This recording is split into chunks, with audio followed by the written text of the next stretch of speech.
Hello everybody and welcome to Swords and Sake. This is the very first video that I'm releasing for this new channel, and you're probably wondering, why do we need another channel based on this kind of thing? It's really just for myself. It's a way of motivating me to paint more regularly and keeping in touch with the numerous amount of projects as hobbyists and miniature tabletop wargamers. We have a whole slew of different things we've picked up: games, rule sets, miniatures from different manufacturers, and we just find ourselves sometimes overwhelmed with how many projects we picked up, especially in my case, because I could have said that Baron's War was just one of those projects which I didn't need to take on, but I felt compelled to do so because of the excellent range of miniatures by Paul Hicks and the...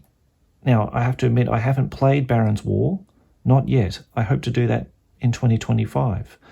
But looking at some of the gameplay videos that I've seen from, I think it's called Wearmouth Studios. They're based in Wales, and it's Bartos and Mark Vance doing a whole series of videos about that.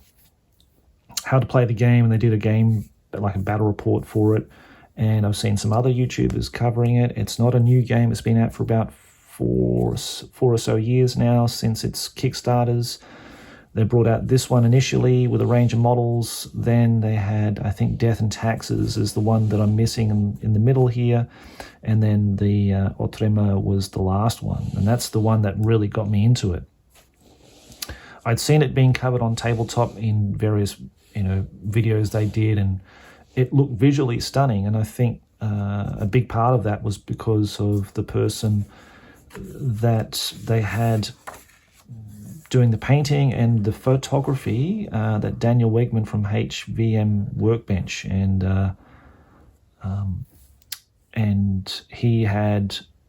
he's kind of famous, I think, online for doing a lot of Lord of the Rings sort of settings. He creates a kind of atmospheric setting that he paints the miniatures and photographs them, and I think that's part of his hobby, I would imagine. I don't think it's part of his sort of day-to-day job. I think he just really enjoys doing that and recreating these scenes and photographing them, and they must have picked him up at some point to do and collaborate with him on the Baron's War. I'd imagine that's how they made their association. And I think it's, for me, I'm not a military wargamer at all. I've never been intrigued or at all enticed into jumping into historical gaming, to be honest. I'm much more of a fantasy gamer. My whole history is with Warhammer Games Workshop, especially the 90s, and then later on into Rackham Entertainment with Confrontation and painting a lot of their lovely boutique miniatures, and then in Infinity, and again for the same reason, the aesthetics and maybe the game mechanics were very interesting. But then as I got older, I sort of went back to my roots and went back into 90s gaming because of the simplicity, the hobby aspects. I love painting these models for their color schemes and the banners and the shields, and that's what this encompasses for me as well. Medieval knights. My first books that I had as a child were about medieval knights, and that theme really interests me a lot. And so when I saw Baron's War, along with Daniel's and other painters' work and their photography and the presentation, I think the presentation overall was the biggest grab for me, because a lot of the military books, and this is based on my opinion personally, just weren't appealing visually. And I think this sort of breached that gap for me. It's like they're selling me something that looks visually interesting. They've got a great setting that I'm interested in, even though I had no idea about it at all. And looking at these knights and their heraldry, their color schemes, that visually looks interesting for me to paint. Think of Britannia in Warhammer. That's basically what you're looking at here, with all their different heraldic households and color schemes, and everything's very much either based on history or based out of your imagination, and I think that's wonderful. And it's supported with a really great game system. Andy Hobday and Who else was just George Asling and Mark Farr. Mark Farr and Andy Hobday, of course, are part of Footsore Miniatures, and that's where I've been procuring all of this stuff from, directly from their website, which is really great, by the way. I'm not just saying that because I purchased stuff from them. I just know it's good because I've made a few purchases in getting, collecting this bit by bit, and hopefully getting it together to play a game with. Like I said, I've not played Baron's War, but from what I've seen from the gameplay videos online and other YouTube videos, check out Medieval Warrior. My old mate Nick had covered Baron's War, and I think it's Wearmouth Studios. I'm sorry if I'm getting that wrong. They're a bunch of guys in Wales covering this game a lot, and I know there's other people out there, but they're the two that I follow the most. And there's a Facebook page where it's got loads and loads of... It's a very active group, and it's a growing group, which is really nice to see. And lots of people are actively posting photographs of their retinues and their painting and their collecting. And now, being a historical game, of course, you may already have a bunch of knights from Victrix plastics to foundry, metals, to whatever it might be, 3D printed models, and you can just jump straight in. You can acquire a PDF from their website directly and do it that way. It's a D10 system, which I like. It's out of the D6 group of games that we see inherently out there at the moment. A lot of D6 stuff, but it's D10, which is interesting. Beautiful Peter Dennis artwork that, again, immerses you into the setting and gives you a myriad of ideas of color schemes, and that's one thing that really interests me as a painter. I like to think of something as a visually interesting thing to paint, because if it's not visually interesting to paint, then I'm probably less likely to do it. Even things like the helmets are red, which I thought was quite interesting. Whether that's historically accurate, I'm assuming it's so that they painted their helmets in different colors. I didn't know that. I thought that was quite cool. And I've just acquired these guys actually and painting them in my military order color schemes, not in the regular Baron's War in England, but in a different theatre. But it's got loads of rules for creating your own retinues. And again, I'm not going to cover the games rules on this channel so much. It's mainly just the hobby side of things, painting and that kind of stuff. For all of that, I would go definitely to Medieval Warrior or Wearmouth Studios, and those guys can direct you to some very good, entertaining and informative videos about how to play the game. And there are others out there. So, as I said, it's not a new game, and people are covering it because of its popularity. Now, the miniatures are wonderful. Like I said, Paul Hicks has done a great job in bringing some really realistic sculpts of the models. I like the size and scale of them. They're easy to paint. I find that I can paint them quite quickly. And people are painting them different ways with contrast paints, of course, and just the traditional method of using acrylics. Some wonderful photographs like this. Here we go, another red helmet. So that's interesting. I like that.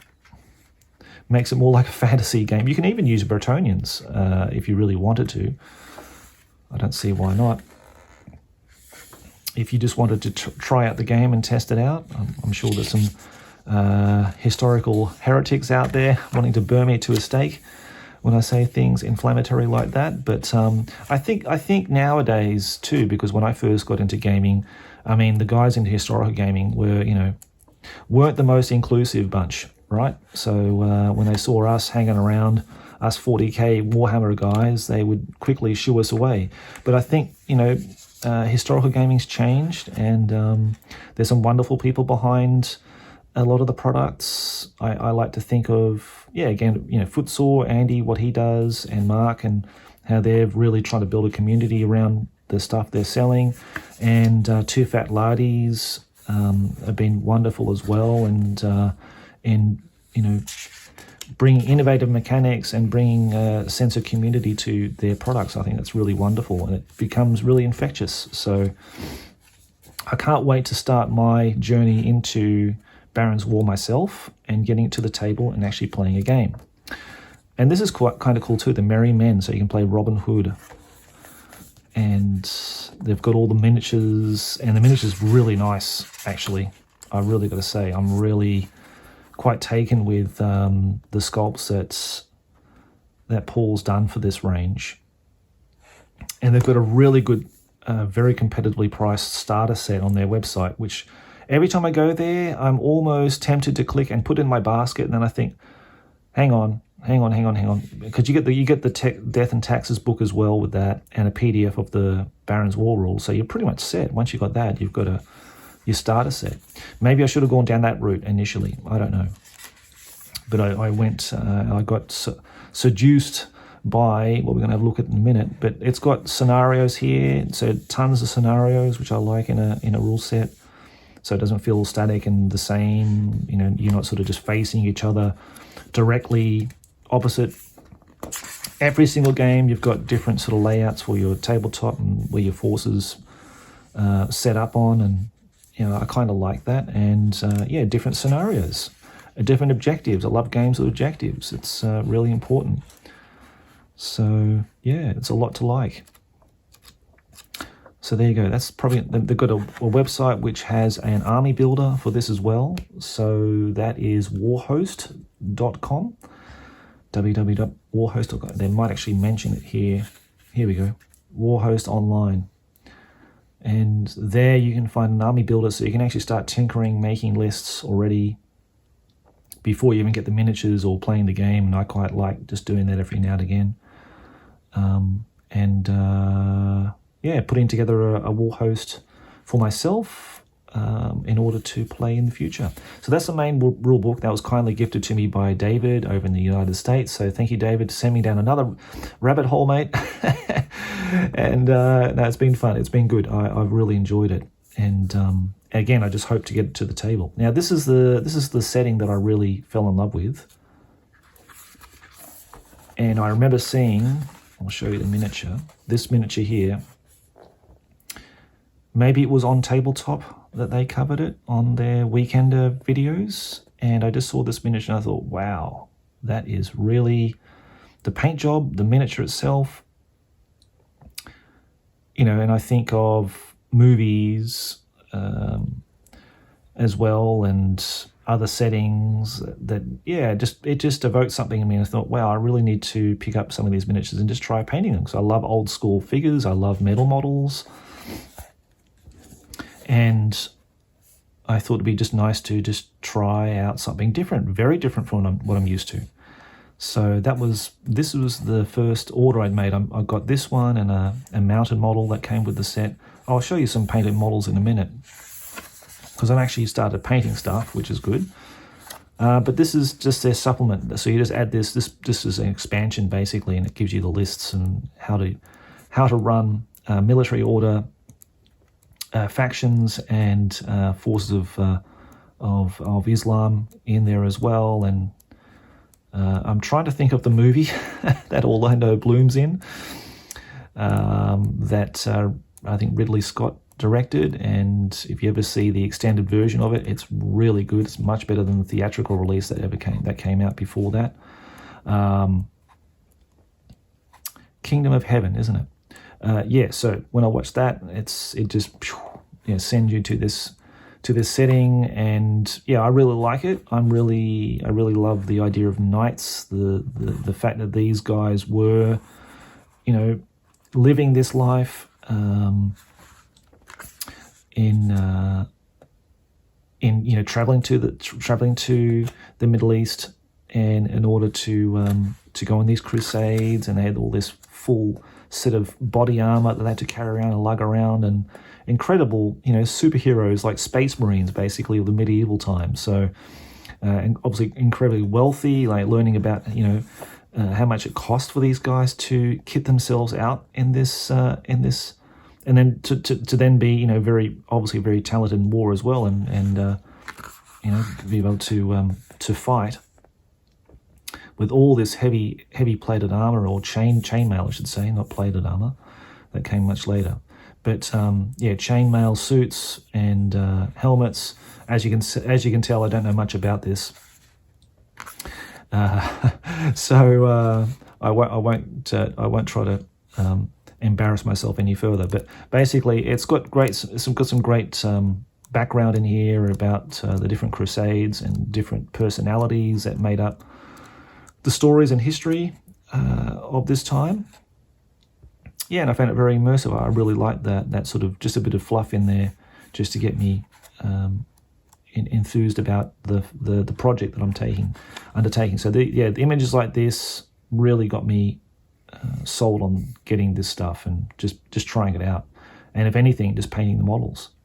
So let's have a look at the miniatures now, and so I can tell you and show you what I'm talking about. Okay, so I've got all the miniatures set up in this little cabinet because I'm in Japan, and Daiso sell these wonderful little display cases here, and I thought it'd be perfect. I don't want to set them in boxes or what have you. Okay, here's a bit of a down to the table look at the miniatures. The first two that I painted in my initial order with Footsore Miniatures, and was very happy to receive these guys. They're wonderful full metal models. The horses are metal, of course, and they come with separate shields. But I love the fact that I love about old school miniatures, they're single miniatures, like single piece models, I should say. Just the shields that are separate, and I love that about the old school miniatures so much more than a lot of these really fiddly multi-part miniatures you get these days, which are just a pain in the neck to put together. So I really enjoyed putting those together and painting them. They painted really quickly because of the color scheme, obviously, because they're black. But I used a Periscope's green of all things with the black, but using some like a reference page online about these guys, the Hospitaller Knights, and they actually had a green black as well, and I thought that worked really well in terms of painting. So they've got more of a green black than the traditional sort of grey black or blue black you see painters use. So I enjoyed that aspect too. And I think these were the first knights I painted from the first pack. I believe these were the first ones anyway. Really love the models. I love how all of them are individual. They've all got their own personality. And again, great Paul Hicks miniatures. Lovely to look at. Lovely to paint. I think I just went a little bit overboard with the weathering. I'm not used to that. But they could have just done with a bit of brown weathering, not sand coloured weathering. But I did want to do sort of more of a desert base than anything else. But then it sort of restricts me on tabletops, like whether to have it like only on a sand base, like desert base, for a desert table, or vice versa. So it kind of limits them to, well, aesthetically anyway, to a particular theatre of war, rather than be able to mix them up. But I suppose it just depends on your preferences for basing and tabletops. There's a couple of cavalry military order knights mounted with very nice, very dangerous lances. Don't poke your eyes out with these things because they are seriously, they're copped like brass rod that's been tapered at the end. But yeah, they certainly won't bend, and I quite like that aspect to them because I don't like bendy spears or bendy lances. But yes, they've got quite a twang to them, and they're quite dangerous. So you could literally pierce someone's skin with these things. They're that sharp. So if you really want to get back at your opponent, then maybe that's a good course of action. Just kidding. As the faction is all about knights, these guys are like space marines in Baron's War. They've got like 3 activations each. They're about 40 points a piece. Incredibly powerful,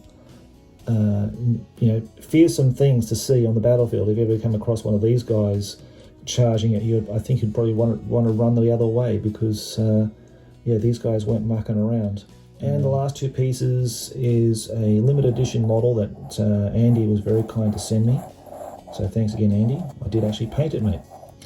the musician there, and I've got an Order Sergeant Knight with just hand weapons, and I'm sort of just in the middle of painting those. I just started this one. I've just got to finish his shield and the other 3 to accompany him, and I bought another pack as well.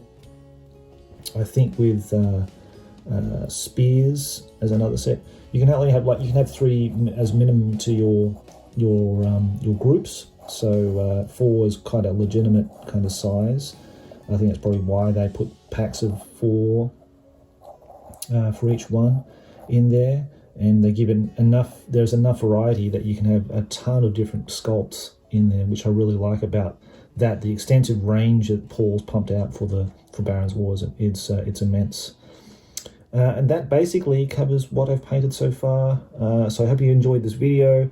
I will of course do some more videos on stuff I've picked up that isn't painted, that is probably just bare metal.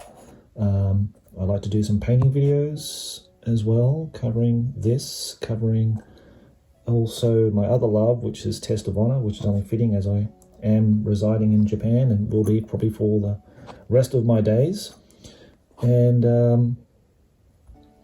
I really love that system. I love the models, and that's probably the two things I'll be probably mostly focused on the channel, is Test of Honor and Baron's War, which is fitting because it's a Andy Hobday and Graham Davey production as well.